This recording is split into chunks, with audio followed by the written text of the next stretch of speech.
Sekoly mpanjakana amin'ny ambaratonga fototra voalohany misa 3 nivony komina Akadikely Ilafy no nahazo tombotsoa tamin'ny asa fanavaozana sy fanitarana vokatry ny fiara-miasan'ny ministeran'ny fanabeazam-pirenena sy ny orinasa Madagascar Immobilier Ravelo Nanosy.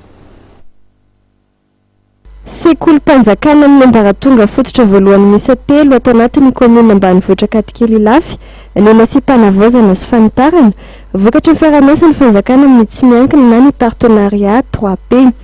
Ny antoka ny fambanina entina tamin'izany asa izany orinasa Samir na ny Madagascar Immobilier Ravelo Nanosy iray amin'ireo ny ato amin'ny sekoly EPP Andronombe izay tao anatin'ny 17 taona niorenana dia tsy nisy ny asa fanamboarana natao tamin'ny sekoly.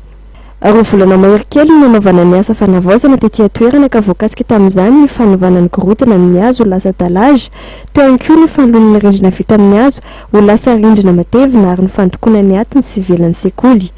Isan'ny mpahazo tombotsoa tamin'ity fiara-miasan'ny fanjakana amin'ny tsy miankina ity ihany koa ny EPP Ambohipanja izay ankoatra ny fanavaozana nentina tamin'ny efitrano-tsekoly ho an'ny Garaboly dia nanampy efitrano iray ahafahana mandray ireo mpianatra latsaky ny 1 taona ny totaly 7 mianadahy eo an-toerana. Teo anivon'ny EPP Akadikely indray dia nisy ny famitarana ny efitrano natokana ho an'ny sokajy Garaboly sy ny fampitaovana izany tamin'ny alalan'ny table banc.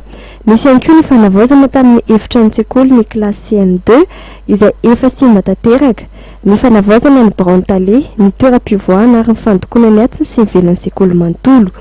Tonga nitokana ireo foto-drafitrasana sy mpanavaozana ireo avy amin'ny orinasa Samir, notarindry Amato, Nadine Ravelo Nanosy.